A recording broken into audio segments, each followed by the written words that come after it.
Hey everyone, welcome back to Clear Vision for UPSC. In today's video, I will thoroughly address all your doubts regarding UPSC Prelims 2024. But before that, here is a poem to boost your spirits.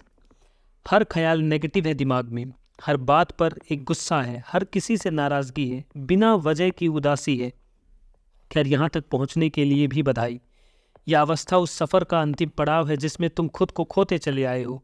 अब यहाँ से परिवर्तन होगा, अब यहाँ से सच में change होगा, एक नया जीवन होगा, स्वयं से मिलन होगा। अब जो इंसान मरने का सोचते सोचते एकदम से जीने का फैसला लेगा, उसके लिए जीवन की परिभाषाएं अनंत हैं। मैं तुम्हारे शून्य तक पहुँचने को अनंत तक चलने की पहली सीढ़ी मानता हूँ, तुम भी मानना। मेरा कहने का बस इतना सा मतलब है इस पोएम से कि तुम्हारी शुरुआत को मैं तुम्हारी सफलता समझता हूँ और तुम भी इसे सफलता ही समझना, हार मत मानना। आपने इस प्रिपरेशन में 1 साल, 2 साल, 3 साल, 4 साल, हो सकता है 5 years प्लस भी आपने दिया हो। ये आपका साल है, यही सोच के आप पेपर देंगे। I am really proud of you all. ऐसी मेहनत करो, अब से यहाँ से सब ठीक होगा। अपना अपना ध्यान रखना। And let's start with this video. Although there were many questions from all of you, almost 50 plus questions, but I just categorized them under 12 headings. So here are the headings. One day before prelims, ये सबसे most important question यही पूछा गया है, इसको मैंने first पे रखा है। एग्जाम हॉल सेंटर स्ट्रेटजी क्या होनी चाहिए जिससे आपको फोमो क्रिएट ना हो, एनजाइटी ना हो, आपका स्पेशली सीसेट का पेपर काफ़ी अच्छा जाए। ठीक है। हाउ टू बी काम, क्योंकि वहाँ पे ना हमारे माइंड में एक चीज़ स्टक कर रही होती है कि बैकलॉग्स बहुत हो गए हैं, क्या करें, रिवीजन नहीं है। बार बार हमें दिखाई देता है कोई हमसे ज़्यादा तेज सामने वाला है, वो ये पढ़ रहा है, वो पढ़ रहा है, ये सारी चीज़ें, anxiety, fear of failure. And the most important thing, लोग क्या कहेंगे, इस फैक्टर पे बहुत अच्छे से डिस्कशन करेंगे। उसके बाद कन्फ्यूजन है, इस एक हफ्ते में करंट अफेयर्स पढ़ें या स्टैटिक पे ध्यान दें। टाइम मैनेजमेंट कैसे करें, क्योंकि फोमो और एनजाइटी इतना ज़्यादा हो रहा है कि पढ़ने बैठ भी रही है तो हम कुछ सोचने लगते हैं। सोचना इतना ज़्यादा है कि हमारा टाइम वेस्ट हो रहा है। क्या प्रीलिम्स को स्किप कर दे इस बार, येस और नो? जिनके पास ये ऑप्शन है मैं उनकी बात कर रहा हूँ, क्योंकि काफ़ी लोग ये चीज़ सोचती है। Now ideal way to attempt GS and CSAT paper, क्या आइडियल वे होगा जीएस या सीसेट के पेपर को करने का कि जिससे हम हाई स्कोर कर पाए? अगर पेपर पूरी तरह डिफरेंट आया तो, मतलब अगर पेपर ही अलग आ गया, मतलब आप अनएक्सपेक्टेड पेपर आ गया 2023 की तरह, तो आप कैसे उसके साथ डील करेंगे? अच्छा, बहुत सारे लोग ऐसे हैं जिनको लगता होगा कि लॉट्स ऑफ बैकलॉग्स हो गए हैं, अब कैसे करें क्वालिफाई एग्ज़ाम। ठीक है। उसके बाद लो मार्क्स आए हैं अभी तक आपके मार्क्स में, क्या आपका प्रीलिम्स क्वालिफाई होगा? ये डाउट तो होता है बहुत सारे स्टूडेंट्स को।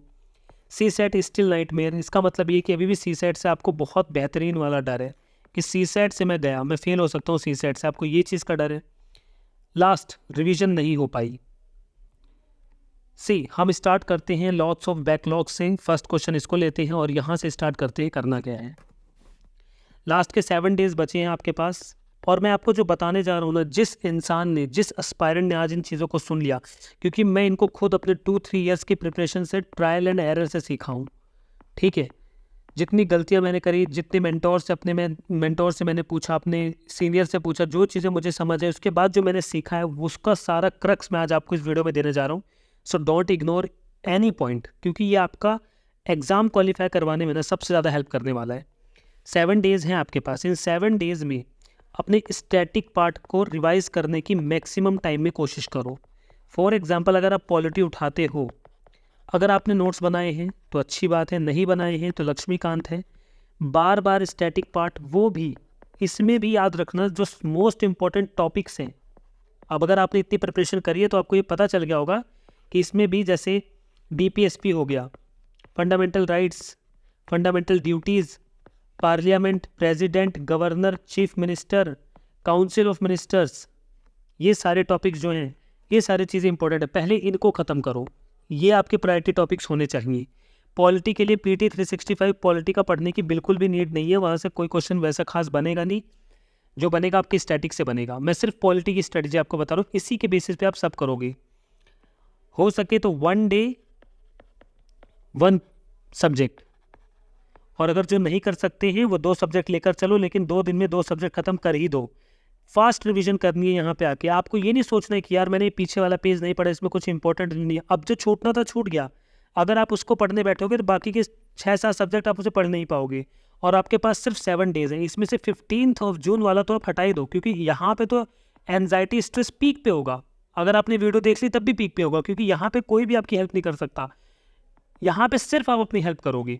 तो आई होप आपको ये 7 डेज की स्ट्रेटेजी यहाँ पता चल चुकी है कि आपको स्टैटिक पे और PYQ के नोट्स पे, PYQ मैं आपको फिर से बता दूँ, PYQs को अगर आप उसका पोस्टमार्टम वाला नहीं करना चाहते तो उसके सॉल्यूशन याद कर लेना कि अगर ये क्वेश्चन था उसका क्या सॉल्यूशन है, ये अच्छा है, ये सॉल्यूशन है, दोनों ठीक है। इतना भी कर लोगे बहुत है, और मैं आशा करता हूँ अभी तक आपने PYQs किए भी होंगे।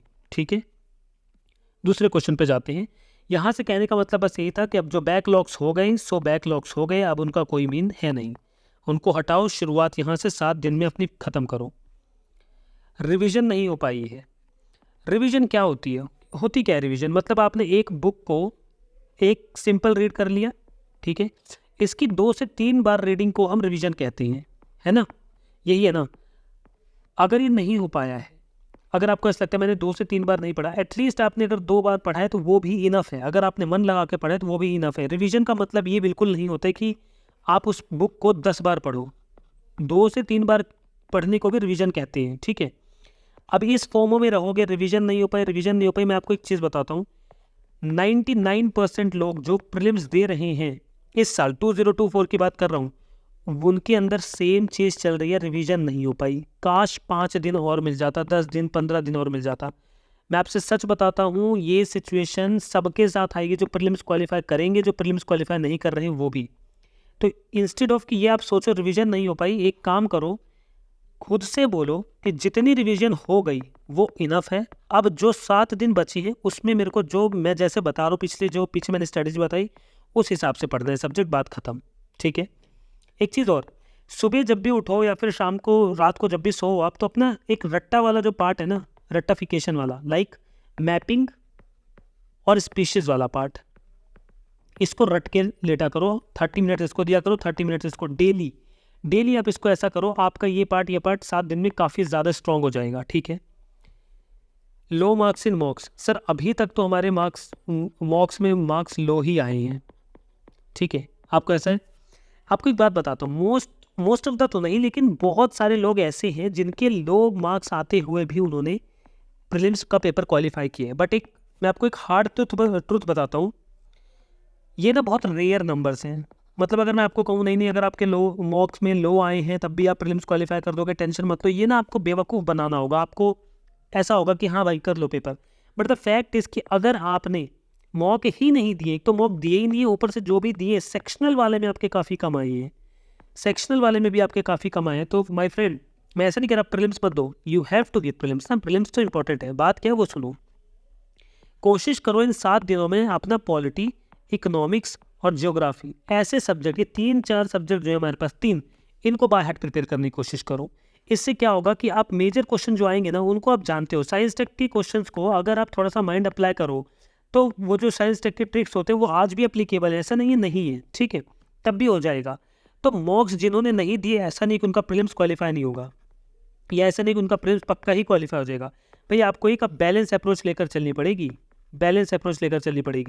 ठीक है। ये बिगिनर्स के लिए कह रहा हूँ, बाकी तो लोगों ने दिया ही होगा मॉक, और मॉक्स में अच्छा स्कोर भी क्या होगा। लेकिन अगर आपके स्कोर अच्छा नहीं आया तो अभी भी अपने स्टैटिक और PYQ के सॉल्यूशंस करके चले जाओ, that is more than enough कि आपका बेसिक पार्ट जो है वो एकदम स्ट्रॉन्ग हो जाए। जिससे ये होगा कि आपने जो पीछे आपको जो डर था ना कि मेरे को ये चीज़ें नहीं आती, पॉलिटी, इकोनॉमिक्स, ज्योग्राफी, इन सब में वो चीज़ें आपको आ जाएंगी। फॉर एग्जाम्पल अगर आप ज्योग्राफी उठाते हो, अर्थक्वेक का टॉपिक उठाओ, मिनरल्स वाला टॉपिक उठाओ, इनको पढ़ के जाओ। आज भी क्वेश्चन आप देखोगे 80% का पेपर वहीं से बनेगा जहाँ से हर साल बनता है, ठीक है।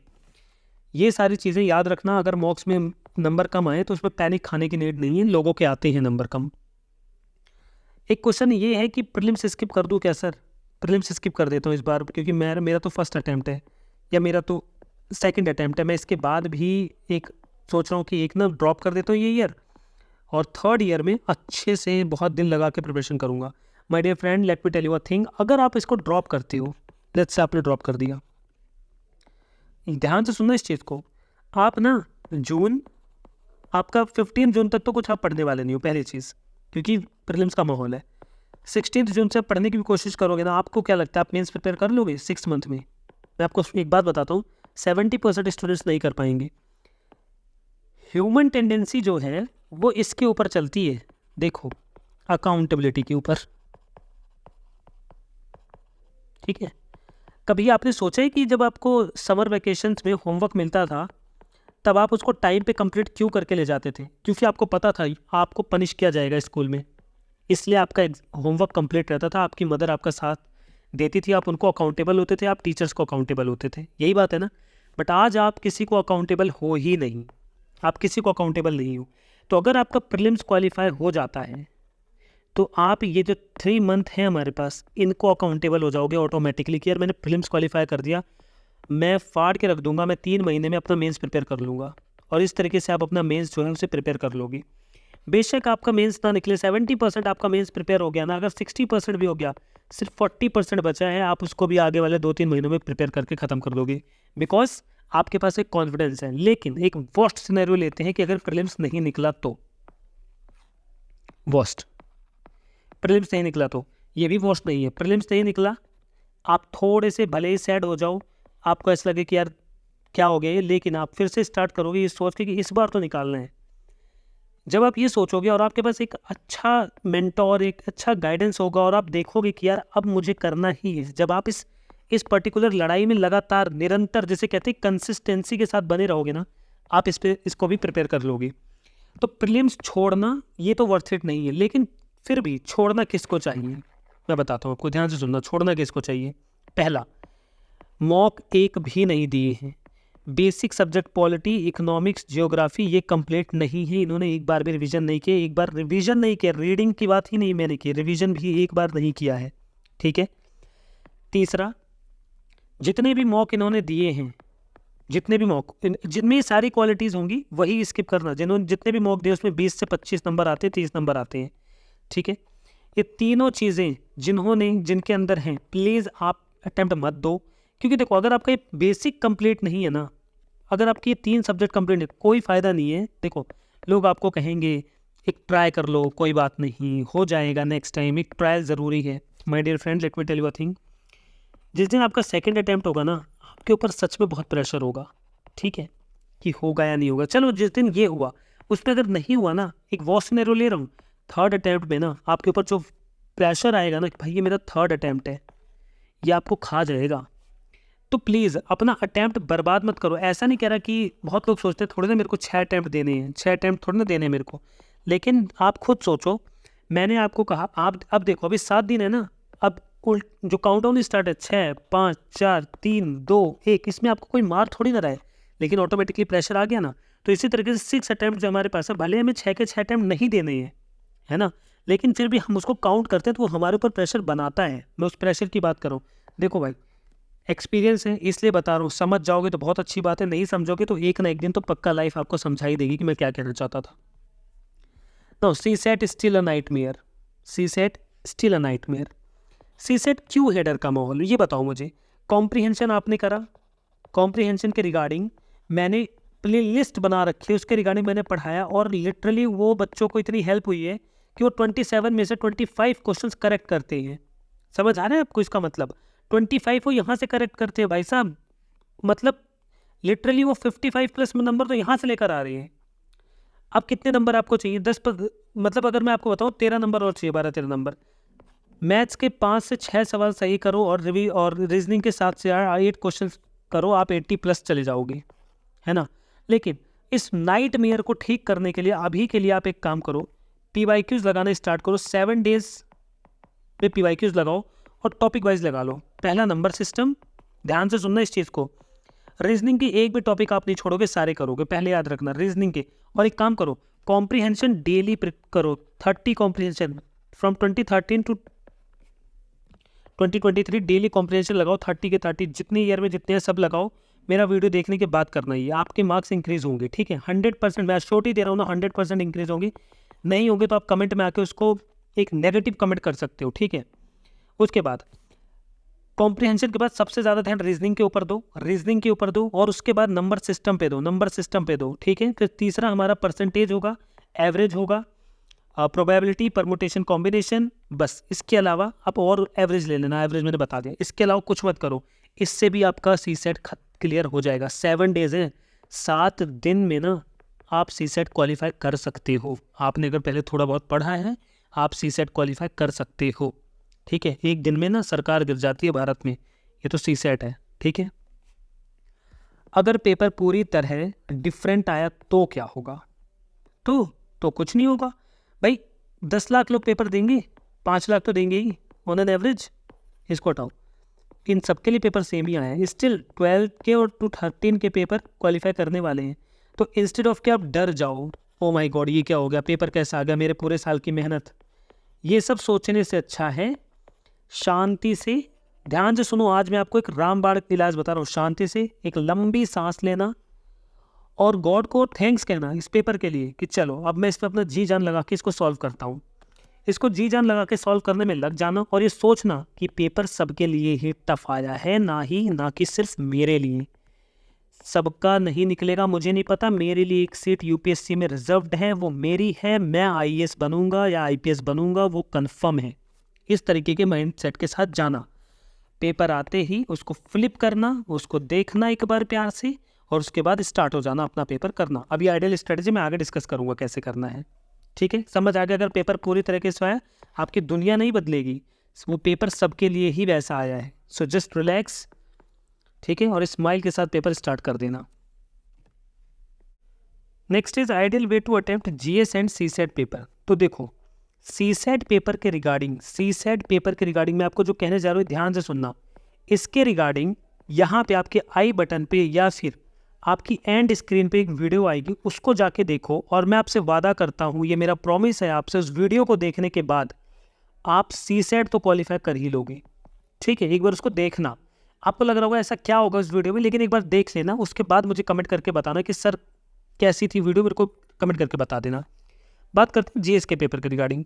जीएस 1 ये आपका पेपर है। ठीक है, ऐसे कर लेते हैं, ये आपका पेपर है। ठीक है, अब ध्यान सुनना। यहाँ पे आपके क्वेश्चंस होंगे, यहाँ पे आपके क्वेश्चंस होंगे, ये आपके क्वेश्चंस है, ये आपके क्वेश्चंस हैं। सेम चीज़ इधर भी होगी। ठीक है, हिंदी में होगा, इंग्लिश में होगा, है ना। अब जो समझाने जा रहा हूँ, क्वेश्चन पढ़ना, और अगर शुरू के 10 क्वेश्चन भी नहीं आते, 15 क्वेश्चन भी नहीं आते, तब भी रिलैक्स हो जाना, कोई बात नहीं आते तो नहीं आते, नहीं आते हैं। Still I have 85 questions. ठीक है, 20 क्वेश्चन नहीं आते, still I have 80 questions, 160 marks, I can score 160 marks. इस कॉन्फिडेंस के साथ रहिए, कोई ओवर कॉन्फिडेंस नहीं है भाई, ये आपको आपके माइंड को ना बस ये दिखाने कि सब कुछ पॉजिटिव है, ऑल इज वेल वाला कॉन्सेप्ट है यहाँ पे। UPSC is all about all is well. जब तक हमारे माइंड को, हमारे हार्ट को ये लगता रहेगा सब कुछ सच में ठीक रहेगा। पेपर फ्लिप करना, फ्लिप करना, फ्लिप करना, फ्लिप करना, पूरा पेपर देख लेना, स्माइल के साथ पेपर स्टार्ट करना। जैसे आपका पॉलिटी सबसे ज़्यादा स्ट्रॉन्ग है, फॉर एग्जांपल पॉलिटी आपका स्ट्रॉन्ग है, तो पेपर में जहाँ पॉलिटी के क्वेश्चन मिले ना, वहाँ पे पी लिख लेना, पॉलिटी। ठीक है, जहाँ इकोनॉमिक्स के मिले वहाँ ए लिख लेना। फिर स्टार्ट अपने फेवरेट टॉपिक के साथ करना, पॉलिटी के साथ। ठीक है, हो गया ये बात। पॉलिटी के साथ आप स्टार्ट करोगे, पॉलिटी के क्वेश्चन कर लोगे, फिर इकोनॉमिक्स से कर लोगे, इस तरीके से करना। समझ आया? डरना नहीं है बिल्कुल भी। क्वेश्चन पेपर सबके लिए टफ आता है, याद रखना। अगर आपको लगे ना मेरे को 10 क्वेश्चन नहीं आ रहे स्टार्टिंग के, मैं आपको सच बताऊं, जिनका कोई भी सेट हो, चाहे ए हो, चाहे बी हो, चाहे सी हो, चाहे डी हो, वहाँ उनको भी इस पूरे पेपर में 10 से 12 क्वेश्चन नहीं आते होंगे। सबको पैनिक होता है। ठीक है, अच्छा एक और चीज़ आपको बता दूँ, पेपर सॉल्व करते वक्त एक चीज़ याद रखना, जो आपकी OMR शीट होगी, OMR 25 क्वेश्चन या 50 क्वेश्चन, जब आप क्वेश्चन पेपर में टिक लगा लो कि ये आंसर है, पहले 50 बबल्स भर लेना या 25 बबल्स भर लेना। अच्छे से ध्यान से, गलती मत करना किसी का बबल किसी में। इससे क्या होगा, लास्ट में आपको पैनिक नहीं आएगा, वो हो सिर्फ 15 मिनट्स भरे बचे हैं, चलो OMR की बबल्स भर लेता हूँ। नहीं, 50 करके अपने बबल्स भरो, फिर 50 करके अपने बबल्स भरो। या तो मोस्ट बेस्ट स्ट्रेटजी 25 क्वेश्चन की, उनके बबल्स बढ़े, 25 करें, उनके बबल्स बढ़े। ठीक है, और एक और चीज़, क्वेश्चन को यहाँ से पढ़कर ना, अगर क्वेश्चन इंग्लिश का हल्का सा भी समझ ना आए, जंप टू द हिंदी वाला क्वेश्चन।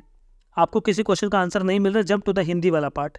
इससे क्या होगा, दिस हिंदी वाला part will give you a hint. हो सकता है आपको हिंट दे और 2 नंबर आपको फ्री के मिल जाए।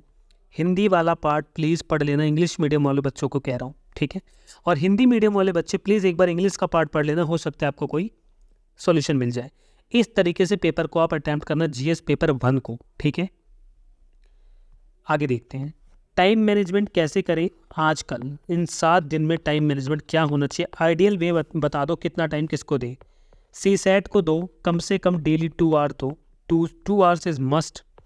उसके बाद मैं क्या करता हूँ, अगर मैं आपकी जगह हूँ तो मैं पूरा दिन किसी एक पर्टिकुलर पेपर को डेडिकेट करता हूँ, पर्टिकुलर एक सब्जेक्ट को डेडिकेट करता हूँ, जिसमें मैं उसका स्टैटिक पार्ट, PYQ और उसके करंट अफेयर तीनों चीज़ें एक साथ पढ़ने की कोशिश करता हूँ। एक साथ इन द सेंस जैसे मैं यहाँ बैंकिंग पढ़ रहा हूँ, ठीक है, तो बैंकिंग वाले टॉपिक से इकोनॉमिक्स की बात करूँ तो बैंकिंग वाले से PYQ में कितने हैं वो देखूंगा और करंट अफेयर में नया क्या है वो देखूंगा, खत्म। ऐसे करके मैं पूरे दिन में ख़त्म करता हूँ। तो याद रखना 2 आवर्स अपने CSET को दो, बाकी टाइम अपना इसको दो, लेकिन लास्ट में एक 1 आवर का टाइम अपना रिजर्व करके रखो। किसके लिए? मैं आपको फिर से बता दूं, मैपिंग, स्पीशीज और इंडियन रिवर्स। याद रखना ये ऐसे टॉपिक्स है जो आपको 6-7 क्वेश्चन आते हैं यहाँ से, मैपिंग से 3-4 आते हैं, 2 स्पीशीज से आ जाएंगे, 1-2 यहाँ से आ जाएंगे। कोशिश करना कि इनको डेली रिवाइज करो, जिससे ये आपकी रोट लर्निंग में बने रहे, रट्टाफिकेशन में लगातार बने रहे। सो time management is all about this. इसके अलावा अगर आपको लगता है कि मैं कुछ और कर लूँ, नहीं होगा आपसे। बहुत मैक्सिमम अपने आर्ट्स को बढ़ाने की कोशिश मत करो कि बहुत ज़्यादा पढ़ लूँ, या आपके आर्ट्स जो है पढ़ने के बहुत ही कम हो रहे हैं। ये दोनों ही चीज़ें गलत हैं। स्टेबल थे, 10 to 11 आवर्स पढ़ रहे थे, वही मोर देन इनफ है, उसी पे स्टिक रहो। आपका प्रीलिम्स इस बार क्वालिफाई होगा माय फ्रेंड्स, डरो मत। हाउ टू बी काम, एंजाइटी, फियर ऑफ फेलियर, लोग क्या कहेंगे। देखो, एंजाइटी, डर किस चीज़ का है? फेल ना हो जाऊं, और अगर फेल हो गया तो लोग क्या कहेंगे। तीनों चीज़ इंटरकनेक्टेड हैं, समझ आ रहा है आपको। एंजाइटी ही इसी बात की है कि अगर मैं फेल हो गया तो ये लोग क्या कहेंगे, कहना क्या है इनको, मुझे बस इतना बता दो, क्या कह सकते हैं ये लोग आपको। मैं आपको एक चीज़ बता देता हूँ, ये जो लाइफ है ना, प्लीज़ इसको समझने की कोशिश करना। ये जो लाइफ है ना, this is not that much tough जितना हमने इसको बना दिया है। अगर आपका UPSC नहीं भी निकला ना माय डियर फ्रेंड्स, कल को आप कोई बिजनेस कर रहे होगे, ठीक है, आप तब भी मर्सिडीज़ खरीद लोगे, BMW से चलोगे, ठीक है, तब भी आप ये कर लोगे। बट प्रेजेंट सिनेरियो में आपको इतना डर लगता है इन लोगों से, इस एंजाइटी से, कि मैंने अपनी ज़िंदगी के 5 साल इस एग्ज़ाम को दिए हैं। लोग कहते हैं this exam is not your life, but हमारा जो माइंड है ना वो कहता है कि हाउ, वाई, कैसे, क्यों, this exam is my life. मैंने सपना देख लिया है IPS बनने का, स्टार मेरे शोल्डर्स पे हो, मेरे मम्मी पापा मुझ पर गर्व करें, ACP मेरे नाम के आगे लगा हो, या IAS मेरे नाम के आगे लगा हो, IPS लगा हो, है ना। ये सपने हैं हमारे। तो जब हम इन्हें मरता हुआ देखते हैं या हमें लगता है कि हमसे कोई छीन न लेना, हम डर जाते हैं। समझ आ रहा है? इसी को कहते हैं फियर ऑफ फेलियर। बट याद रखना, एक कहावत है कि जो अड़ा रहता है ना, जो अड़ा रहता है वो एक ना एक दिन यहाँ पहुँच जाता है। तुम्हारी जो सफलता है ना, तुम्हारी जो सक्सेस है, वो सच में तुम्हारा इंतजार कर रही है। सच में कह रहा हूँ, आपका इंतजार कर रही है। बस तुम्हें उस लायक बनना है। ये डरो वरो मत, एंजाइटी, भाई तुम्हारा नहीं निकला तब भी तुम वही हो, निकल गया तब भी तुम वही हो। बस हमें लगता है कि फेम मिलेगा, ये मिलेगा, वो 10 दिन की चांदनी, फिर वही रात आती है। इन लोगों को कुछ नहीं कहना है, अपने मन में कहना जस्ट वेट एंड वॉच, मैं टाइम ही नहीं, अपनी ब्लड लाइन में सब कुछ चेंज कर दूंगा। सो मेन चीज़ ये है, मैं आपको मोटिवेट करने लग गया, सॉरी। एक चीज़ आपको बता दूं, आई होप आपको अच्छा तो लगा ही होगा। देखो, इन लोगों को हटाओ। पहली बात तो आज मैं कुछ चीज़ बता दूं, पेपर दे रहे हो या नहीं, ये आपके माता पिता और भाई के अलावा या बहन के अलावा किसी को पता होना ही नहीं चाहिए कि आप प्रिपरेशन किसकी कर रहे हो। मैं सच बताऊं, घर में चाचा चाची वाची को भी नहीं पता होना चाहिए, क्योंकि ऐसा नहीं कि हमारा बुरा चाहते हैं, नहीं, ये लोग भी सवाल करते हैं। मम्मी पापा के सवाल तो चलो हम हैंडल कर लेते हैं, बट जब चाचा चाची, बड़ी मम्मी, बड़े पापा, ये लोग क्वेश्चन करते हैं तो तब हमें थोड़ी सी शाइनेस आती है कि यार क्या बोलूँ मैं, है, बताओ ही मत क्या कर रहे हो। लेकिन फिर भी कल्चर है फैमिली का, इंडियन फैमिली का, जानते ही ये सब। तो फेस करना सीखो, आंसर देना सीखो। आपको आपके मम्मी पापा ने इस लायक बनाए कि आप आंसर दे सको, आंसर दो। कर लूँगा, कर तो रहा हूँ मेहनत, प्लीज़ बोलना सीखो। फियर ऑफ फेलियर हटाओ। कृष्ण का, जो हमारे श्री कृष्ण है, उनका एक वाक्य है, उनका एक श्लोक है, श्लोक तो मुझे खैर इतना अच्छे से याद नहीं है, लेकिन उनका एक शब्द है, कर्म करो फल की इच्छा मत करो। यही कहा है ना उन्होंने, ये 7 दिन सिर्फ कर्म को दो और फल की इच्छा सच में मत करो, और आपको रियलाइज़ होगा that you make it to the final list. आपकी AIR आ जाएगी। Mark my words. एंजाइटी ने बहुत लोगों का जीवन बर्बाद किया है, ब्रेकअप ने बहुत लोगों का जीवन बर्बाद किया है। प्लीज़ इन सब में मत रहो, इसको भगाओ। इसको पूछो किस चीज़ की एंजाइटी है, नहीं निकला तो नहीं निकला, accept the worst scenario. Worst scenario को एक्सेप्ट करो। मैंने बहुत लोगों को देखा है, उनसे अगर मैं कह दूँ ना, अगर UPSC नहीं निकला तो भाई क्या करोगे, पता है उनका आंसर क्या होता है? सर भैया प्लीज़ ऐसे मत बोलो ना, ऐसे मत बोलो, मेरे को डर लगता है। क्योंकि आपने एक्सेप्ट नहीं किया। Accept the worst scenario and think कि अब मैं क्या कर सकता हूँ अगर नहीं हुआ तो। ठीक है, अपने फेलियर को ना पहले से डिसाइड करके रखो कि अगर फेलियर आए तो ये करूँगा, सक्सेस आए तो ये करूँगा। ठीक है, तो इससे ना ये सारी चीज़ें गायब हो जाती हैं आपकी। आई होप आपको ये वाला पार्ट अच्छे से समझ आया हो। उसके बाद आता है 1 डे बिफोर एग्ज़ाम। देखो my friends, 1 day before exam पढ़ाई तो देखो बहुत कम होती है, ये तो सच है। ठीक है, इसमें कोई दो राय नहीं है। दूसरा, अपना एडमिट कार्ड निकलवा लेना, ये बहुत इंपॉर्टेंट है। ब्लैक बॉल पेन लेकर जाना, ब्लैक बॉल पेन लेकर जाना, और कम से कम 4 लेकर जाना। क्यों रिस्क लेना है, 4 लेकर जाना, अच्छे लेकर जाना। ठीक है, बढ़िया कंपनी के होने चाहिए, बढ़िया ब्रांड के होने चाहिए। 4 पेन लेकर जाना, इसलिए लेकर जाना 4, एक तो 2 तो आपकी हेल्प हो जाए। अगर कोई एस्पायरेंट वहाँ लाना भूल जाए, आई होप अगर कोई ना लाए, लेकिन अगर कोई भूल जाए प्लीज़ आप उसकी हेल्प कर देना, हो गया आपका काम। ठीक है, ब्लेसिंग्स लेने में क्या जाता है हमारा, कुछ नहीं जाता, 2 मिनट का काम है। 4 अपने बॉल पेन लेकर जाना, भूलना मत, ये लिख लो नोट करके। अच्छा, अपनी ना 2 पासपोर्ट साइज़ फ़ोटो ले जाना, ये बहुत ज़रूरी है। 2 पासपोर्ट साइज़ फ़ोटो आपके पास होनी चाहिए, ये चीज़ लेकर जाना। ये तो आप 1 डे बिफोर प्रीलिम्स करोगे। ठीक है, क्या कपड़े पहनने आपको अगले दिन, वो सारी चीज़ें एक दिन पहले डिसाइड कर लेना। एक दिन पहले अपना बैग अच्छे से सेट कर लेना, जैसे आप 1st to 10th में किया है, 12th तक किया है, वैसे ही अपना बैग सेट कर लो। उसमें क्या क्या रखना है वो सारी चीज़ें अपना देख लेना और अच्छे से प्रिपेयर कर लेना। ये 1 डे बिफोर प्रीलिम्स करना है। ये सब करने में आपको मैक्सिमम 2 आवर्स लगेगा, मैक्सिमम बता रहा हूँ, मिनिमम 1 आवर भी लग सकते हैं। बाकी में पढ़ने की कोशिश करना, थोड़ा बहुत ना पढ़ने का मन करे तो ये वीडियो देख लेना एक बार फिर से। Exam hall centre strategy, and this is the really really really most important part है यार। अगर ये आप समझ गए ना, गायब है आपका सीसेट का डर, जीएस का डर। देखो, फर्स्ट क्लोथिंग से स्टार्ट करते हैं आपकी। ठीक है, क्लोथिंग में हो सके तो अपने लूज कपड़े थोड़े पहनना, गर्मी बहुत ज़्यादा रहेगी, अप्रॉक्सीमेटली 47 डिग्री सेल्सियस टेम्परेचर रहने वाला है। हो सकता है कम हो, प्लीज़ लूज कपड़े पहनना, पजामाज पहन लेना। ठीक है, पैरों में आपके स्लीपर्स भी चलेंगे, no need to wear shoes यार, क्योंकि बहुत ज़्यादा गर्मी है। ठीक है, अपनी वाटर बॉटल लेकर जाना। ठीक है, ये बहुत ज़रूरी है, वाटर बॉटल लेकर जाना, अपना मास्क लेकर जाना। एक मोस्ट इंपॉर्टेंट चीज़, प्लीज़ अपने साथ अम्ब्रेला लेकर जाना। ठीक है, ये क्यों, आपको सनलाइट से बचाएगा और ये आपको बहुत ज़्यादा सेव करेगा। और एक काम और कोशिश करना, देखो वैसे मैं किसी को वो नहीं कर रहा हूँ, लेकिन फिर भी एनर्जी के लिए हम लोग ग्लूकॉन डी अक्सर लेते हैं ना, तो दिस इज़ द टाइम यार, ले लेना ग्लूकॉन डी का एक पाउच ले लेना और अपने पानी में मिला लेना। 2 बॉटल ले जाना, एक में ग्लूकॉन डी, एक में सिंपल वाटर। ठीक है, तो जब आपको ऐसा हो कि यार एनर्जी नहीं आ रही, आप ग्लूकॉन डी आराम से GS1 के बाद पी सकते हो। ठीक है, लेकिन वहाँ पे एक इंपॉर्टेंट थिंग है, लाइट लंच लेकर जाना, मम्मी के हाथ का बना होना चाहिए, मतलब मम्मी के हाथ का इधर से घर का होना चाहिए। ठीक है, बाहर का कुछ भी मत खाना, कुछ भी मत खाना, कुछ भी मत खाना। ठीक है, गैस्ट्रिक प्रॉब्लम हो सकती है, आपको नींद आने लग सकती है। प्लीज़ फास्ट फूड तो बिल्कुल भी टच मत करना। समझ आया ये सारी चीज़ें?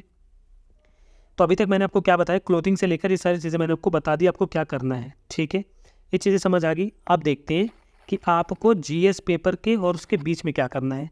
9:30 to 11:30 आपका पेपर होगा, 11:30 to 2:30 वैसे आपका पेपर स्टार्ट होगा, लेकिन 3 घंटे का जो आपको ब्रेक लगता है, इसमें क्या करोगे, बाहर आओ, किसी से बात नहीं करनी है, नो डिस्कशन टू एनीवन। घर से किसी का कॉल है, कॉल नहीं उठानी है। मम्मी का कॉल है, उनको बता दो मम्मी पेपर हो गया, बाद में बात करता हूँ, बात खत्म। कोई पूछेगा पेपर कैसा गया, no need to talk like भाई पेपर ठीक गया, नहीं, कुछ नहीं, बात ही नहीं करनी है। यहाँ पे आपको थोड़ा सा एटीट्यूड दिखाओ भाई। ठीक है, पता चले आप टेंशन में हो थोड़ी सी, आपका प्रीलिम्स का पेपर अच्छा गया हो, पर फिर भी आप टेंशन में हो, क्या होगा, किसी ने आगे से आके बोल दो भाई पेपर बहुत ख़राब आया था, कट ऑफ तो पता नहीं क्या ही जाएगी, बस आपका CSET का पेपर ख़राब हो गया यहीं पे। ये चीज़ मत होने देना। No need to make friends. ठीक है, सेंटर पे दोस्ती मत करना किसी से, प्लीज़ बॉयज़ गर्ल्स, प्लीज़ किसी से दोस्ती करने की नीड नहीं है। कोई आपका वहाँ सगा नहीं है, सब 2 पल के साथ ही यूँ पल से गायब हो जाएंगे। ठीक है, ये हो गया। इन 3 आवर्स में अपना अम्ब्रेला लेकर रहना। ठीक है, कहीं बैठने की जगह देख लेना, घर आ सकते हो तो घर आ जाना, घर आके रेस्ट करना, खा के 10 मिनट आंखें बंद करके अलार्म लगा लेना। ऐसा ना हो कि सो ही जाओ फिर पेपर ही निकल जाए, अलार्म लगा के सोनो, 10-15 मिनट कहीं बैठ के अगर लगता है आराम कर सकता हूँ कर लो, कोई कैफ़े कुछ भी है। मैंने एक हाइपोथेटिकल एग्जांपल दे रहा हूँ, ऐसा हो सकता है, नहीं भी हो कोई बात नहीं। सुनो, मोस्ट ऑफ द सरकारी स्कूल में ऐसे ही होता है, बाहर हो सकता है कोई पेड़ हो, ना भी हो तो आपको कहीं बैठने की भी जगह ना मिले, बट अगर कहीं छाए वाली जगह मिलती है, अपना खा के थोड़ा रेस्ट करो। उसके बाद अपना CSET का जो भी नोट्स है उसको निकालो, नंबर सिस्टम वगैरह रिवाइज करना स्टार्ट करो। 1-1.5 घंटा उसको पढ़ोगे। 1 घंटा भी पढ़ना बहुत टफ है, नहीं पढ़ पाओगे, बहुत एंजाइटी रहती है। पढ़ने की नीड नहीं है और ना ही फ़ोन चलाने की नीड है। याद रखना my dear friends, YouTube, Telegram कुछ मत चलाना। अगर चाहते हो कि जीवन सफल हो जाए तो सेंटर के बाहर फ़ोन मत यूज़ करना। फ़ोन आपको ना खा जाएगा, क्योंकि फ़ोन में ना आपका यहाँ पेपर हुआ नहीं है, वहाँ आंसर की रिलीज़ कर देंगे ये लोग। ठीक है, आपका जो एंजाइटी है वो यहाँ पहुँच जाएगा। तो एक CSAT निकलना तो दूर की बात, आप CSAT में कट ऑफ के इर्द गिर्द भी नहीं होगे। ठीक है, समझ आ गया? गुड। एनर्जी ड्रिंक मैंने आपको बता दी क्या करना है। ग्लूकॉन डी ले सकते हो आप, थोड़ा सा आपको वो बूस्ट करेगा। अपना पानी का बॉटल लेकर जाना, बड़ी बॉटल लेकर जाना। ठीक है, ठंडा होना चाहिए पानी, बड़ी बॉटल ही लेकर जाना। बाहर का पानी पीने की भी नीड नहीं है। ऐसा नहीं कि आप बिस्लरी लेकर पीने लग जाओ, कोई नीड नहीं यार। अपना पानी लेकर जाओ, घर का पानी लेकर जाओ, ग्लूकॉन डी पी लेना, आपको एनर्जी मिल जाएगी। और एक और चीज़, एग्जामिनेशन हॉल में बैठने से पहले, ठीक है, वॉशरूम हो आना। बीच में वॉशरूम मत जाना। ठीक है, कुछ भी हो जाए वॉशरूम मत जाना, इसलिए कह रहा हूँ पहले हो लेना। वो 2 घंटे, भाई मैं आपसे एक बात बताऊँ, ये 120 मिनट्स के लिए ना आपने पूरे 1, 2, 3, 4 साल प्रिपरेशन किए। उन 120 मिनट्स को ना आप वॉशरूम में वेस्ट नहीं कर सकते, उसका 1 मिनट भी। ये आपके हैं। Make it happen, make it happen, make it happen. पानी पीने में वेस्ट नहीं कर सकते। मैंने एग्ज़ाम सेंटर पे लोगों को देखा, एग्जामिनेशन हॉल में, क्लास में। अब मैं ये बात बोलूँगा लोगों को बुरा लग जाएगा, बॉटल लेकर बैठते हैं और पानी पी पी के आंसर देते हैं। ये वॉस्ट चीज़ है। मतलब भाई आपका आंसर यहाँ है, क्वेश्चन ये आंसर यहाँ है, आधा पानी दिमाग में लगा हुआ है, आधा यहाँ पे लगा हुआ है। बोतल सब बैग में रखो, पानी पी के वॉशरूम जाके जब जाके पेपर में बैठो। 120 मिनट्स आपकी 4 साल की मेहनत है। एक एक मिनट आपके लिए गोल्ड है, इसको वेस्ट नहीं करना है। मार्क माई वर्ड्स, अगर आपने कर लिया, you are in the list this year. Confusion, current affairs और स्टैटिक, और मुझे लगता है कि ये कन्फ्यूजन मैं दूर कर चुका हूँ कि 70 to 80% टाइम अपना इसको दो, स्टैटिक को, 20% अपना करंट अफेयर्स को दो। इससे ज़्यादा कुछ मत करो, कुछ करने की नीड नहीं है। मैंने आपके सारे डाउट्स इसमें सॉल्व किए, but here is something for you guys, listen to me very carefully. एक कहावत है, ध्यान से सुनना, अगर, बहुत ध्यान सुना, अगर जल गया कल मेरा, मैं जो कहना चाहता हूँ, अगर जल गया कल मेरा तो फिर बचा क्या है? क्या बचा है? अगर बच गया हूँ मैं तो जला क्या है? बड़ी बात ये है, एट द एंड ना, ये इम्पोर्टेंट है कि आप कहाँ हो। ठीक है, आप खुश हो या नहीं, ये मुद्दा आपकी खुशी का होगा। चाहे आप किसी भी एंड गोल का देख लो, ठीक है, खुश हो तो सब ठीक है, वरना सब खराब है।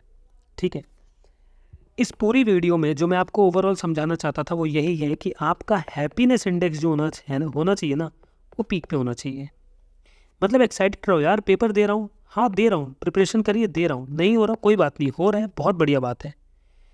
डिप्रेशन में नहीं जाना है। दिस एग्ज़ाम, आई नो कि ये आपकी लाइफ है, आपने इसमें बहुत सारा टाइम लगाया है, बट सच बताऊँ तो इस एग्ज़ाम के बाहर भी एक बहुत बड़ी दुनिया है जिसमें आप रूल करने वाले हो। तो कभी भी हार नहीं मानना है कि क्या दिक्कत हो रही है, क्या करें क्या ना करें। ठीक है, हर चीज़ को हटाओ, बस एक चीज़ याद रखना कि ये लाइफ आपकी है, एट द एंड आप ही का डिसीजन चलेगा। और डिप्रेशन और एंजाइटी तो बिल्कुल अपने पास मत आने देना। आज की वीडियो में इतना ही। थैंक यू सो मच, और मिलते हैं बहुत जल्द प्रीलिम्स 2024 के बाद ऐसी एक नई सेशन के साथ।